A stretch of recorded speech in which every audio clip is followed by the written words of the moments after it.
Today's episode of Desertwood Days with Kathy Blaze is sponsored by Movie Group, founder of the Dream Network channel. Learn more at dreamnetworkchannel.com.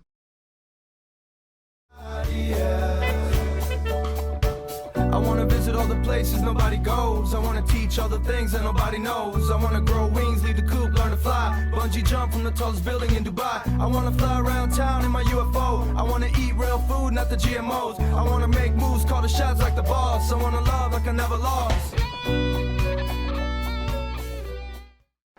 Welcome back to Desertwood Days. Our next guest is the founder and owner of Central City Radio and Media. Let's welcome Mr. Julian Allison.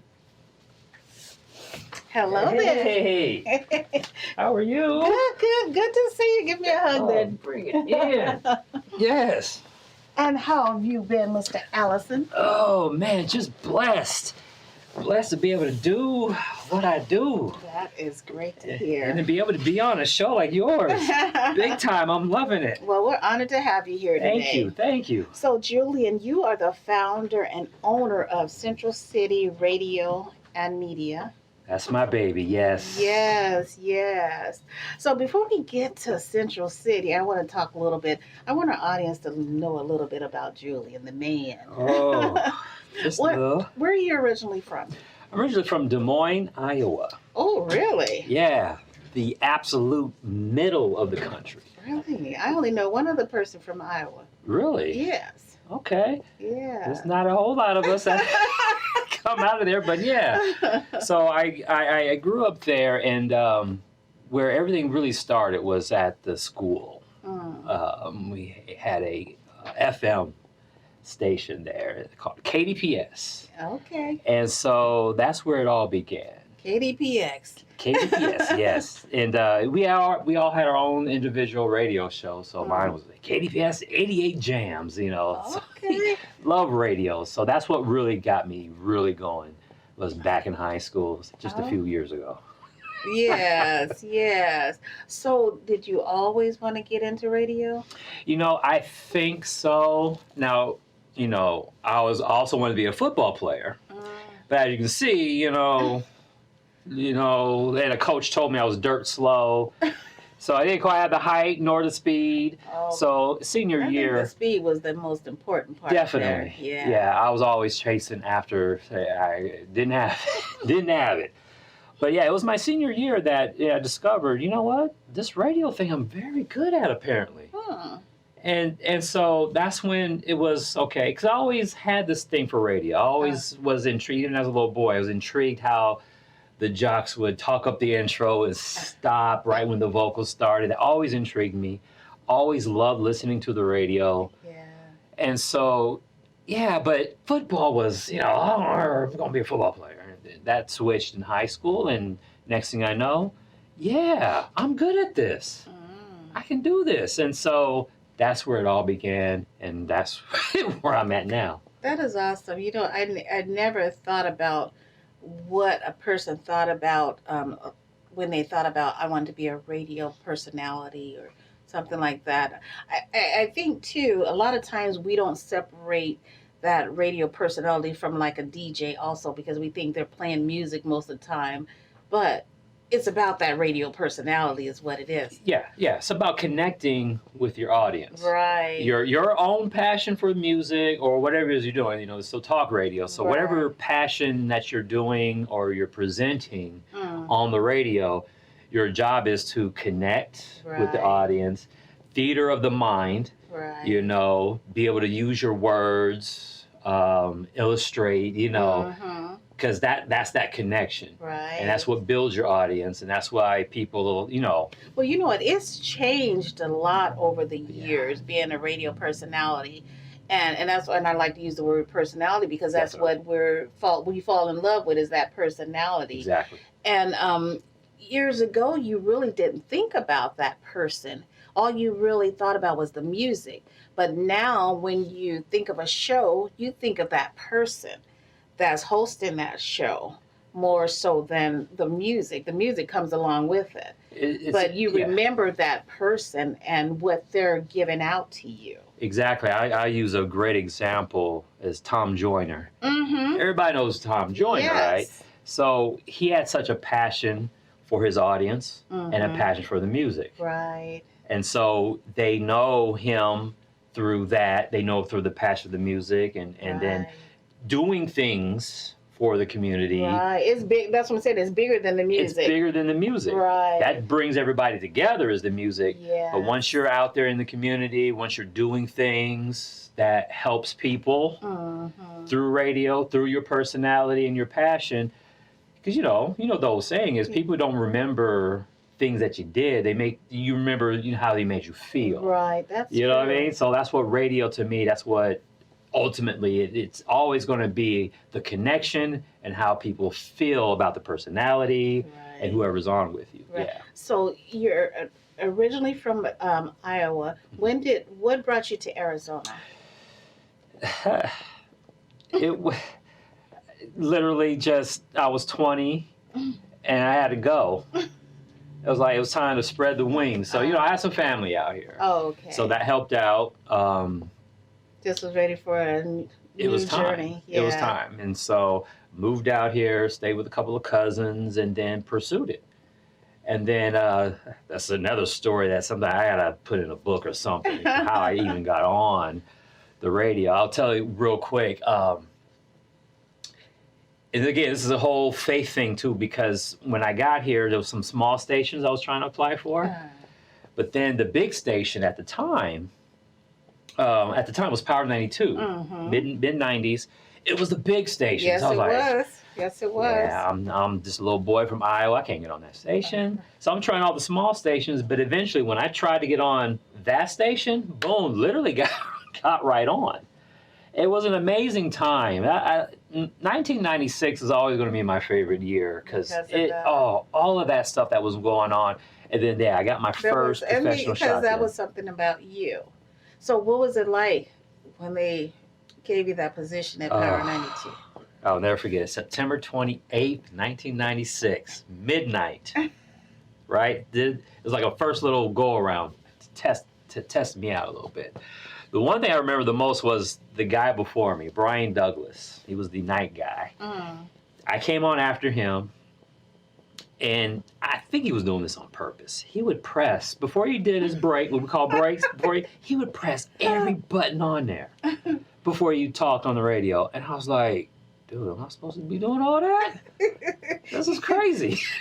He's over there doing something just to throw you off. I think he was trying to scare the crap out of me. It's like, dude, but I got on, I did it. It felt natural. It felt right. I was in my element. I was where I was supposed to be. There's no other feeling like that. Did you feel like you had a voice for radio? I didn't feel like that in the beginning. I was in drama class. And the old term puker sound voice? I used to do that in high school. That's how I kind of discovered it. Yeah, but see, talk like this. And then I was like, ooh. And everybody kind of noticed in drama class. And then it suddenly just somehow eased into a radio. Into radio.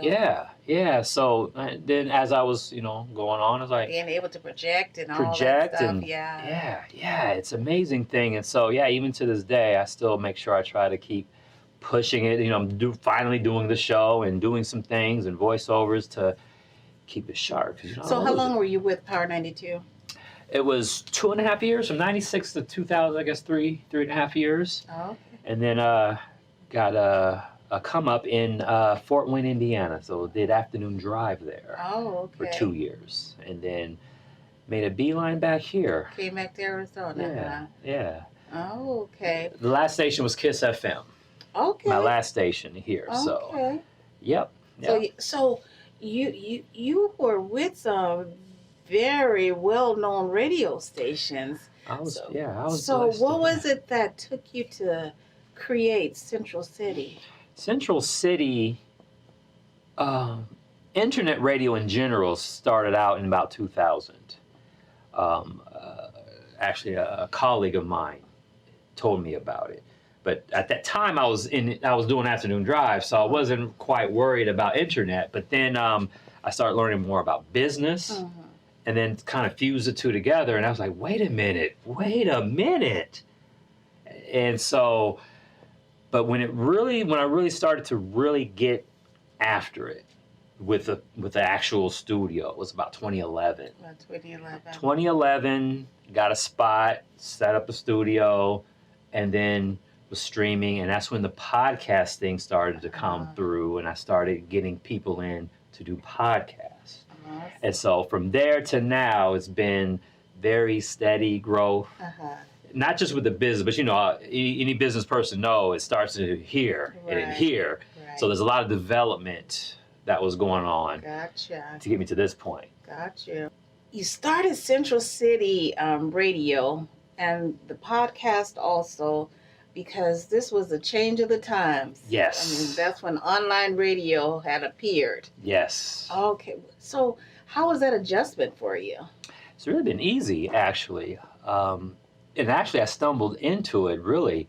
The first podcast was a show back in 2014 that came on. Old colleague of mine brought a show in, because at the time I was just doing music. But we didn't call it a podcast at that time, because it was podcasting around 2014 was starting to brew up a little bit. So, but technically that's what it was. Right. And so I had started it then. That's when it kind of started. And so from that podcast grew more and more and more. Okay. And the funny thing was, I wasn't doing one. I was always behind the scenes, making sure everybody was good with theirs. And so it was time for me now to finally do one. It was time for you to put your face out there, huh? Yeah, I did not want to, but I think a lot of times when you're... So what was it that took you to that? I mean, did you just feel that it was just time, or did you have a specific message you wanted to put out? Or? No, I definitely didn't have any messages. I mean, maybe eventually something will just boom. But yeah, it was just time for me to get out in front.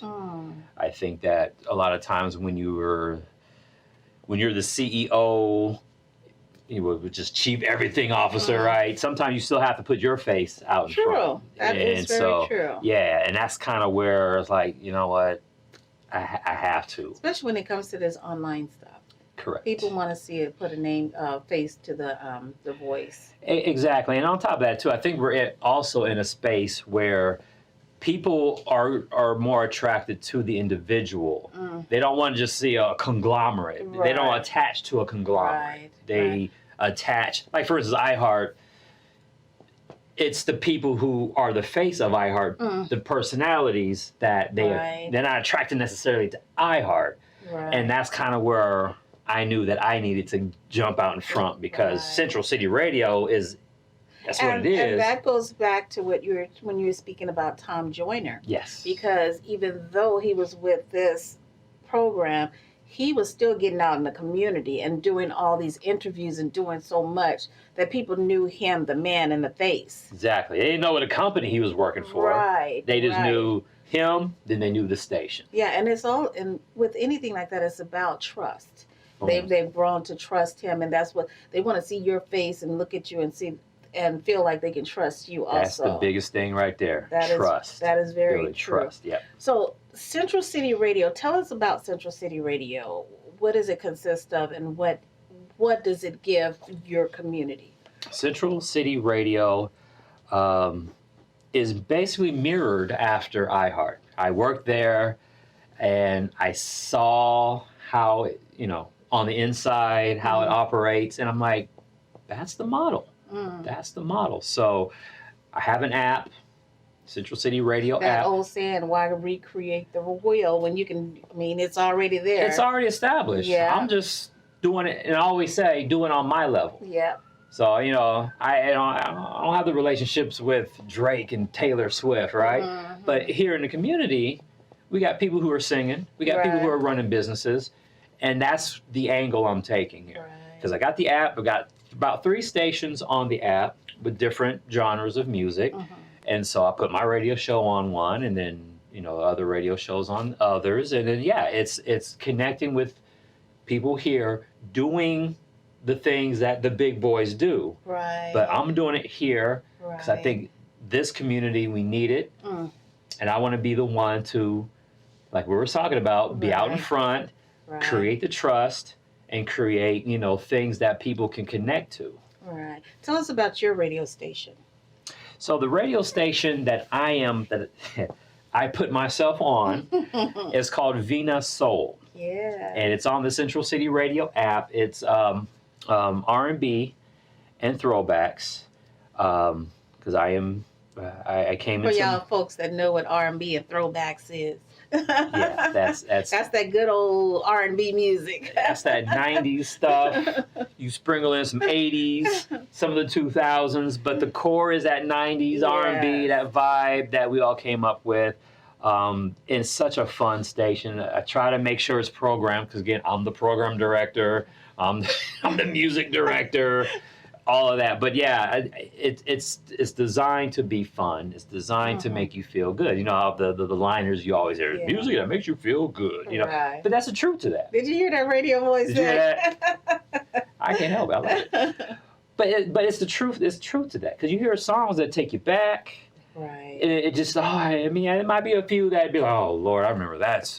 But most of the time, it's stuff that makes you feel good. Right. As I was telling you, and I mean, it's not your genre of music. Like my mom, she listens to on Sundays. There's this blues station that she religiously listens to this. If you think she was going to have a little drinks and party with somebody, she listens to her blues station on Sundays.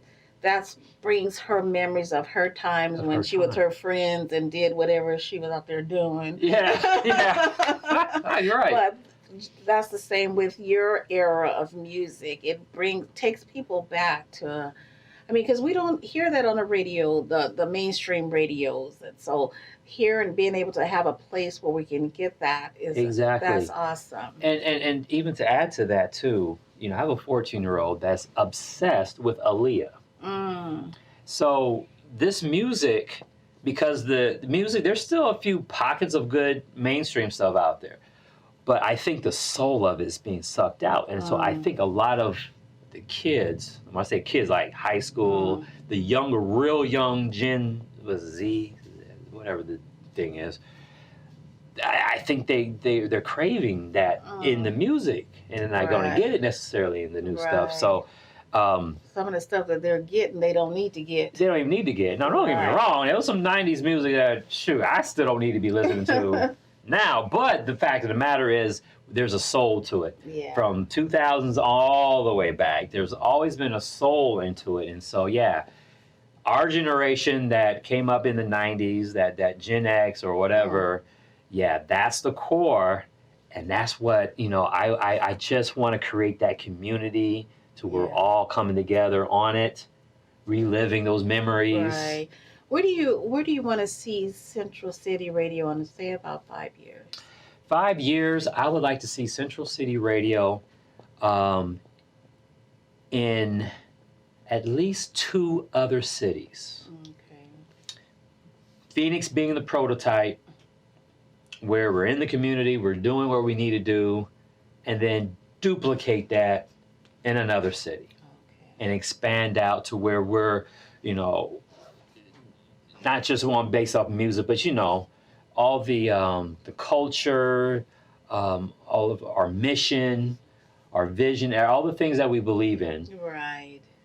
Duplicate it and then spread it. Right. I love that. Yes. And one thing I love, for me, community is so important. Mm-hmm. You can make all the money in the world, have the most favored business that's just so favored. Yeah. But without giving back and helping our community, what good is all of that? Without the people, without the love, there is no point. Right. Because I know one thing, money is important, but money doesn't mean anything to me.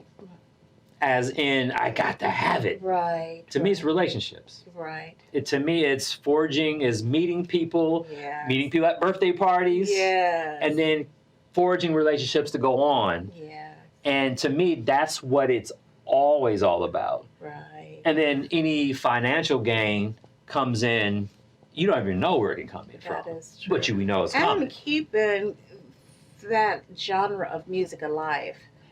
That is so important. Yes. Is keeping it alive.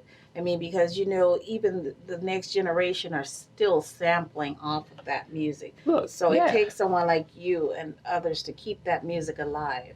And there's a way to keep it alive too, I think. And I think keeping it alive through radio. I'm glad you brought that up, because this is keeping it alive through radio and how radio used to be. Right. Because even radio has changed. You listen to, well, I shouldn't say radio in general. I think certain cities keep the radio thing alive in a certain way. Right. Unfortunately, here where we're at, yikes, it's not the same at all. Right. But there is a way of doing it, and there is a way to keep the spirit and the culture alive with the music. And I think presenting that, Yes. get people excited, because not just the trust and the this and the that, but man, you gotta be excited about listening to a song on the radio again. Right. Well, you know what? It takes one person at a time, and you're doing that. So where can our audience find you? Yes, find us on centralcityradio.com.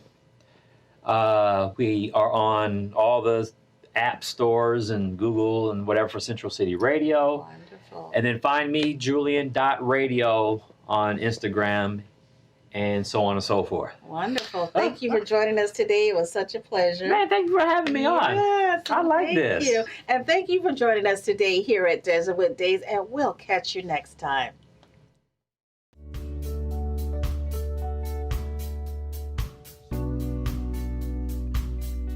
Today's episode of Desertwood Days with Kathy Blaze was sponsored by Movie Group. Visit them at dreamnetworkchannel.com.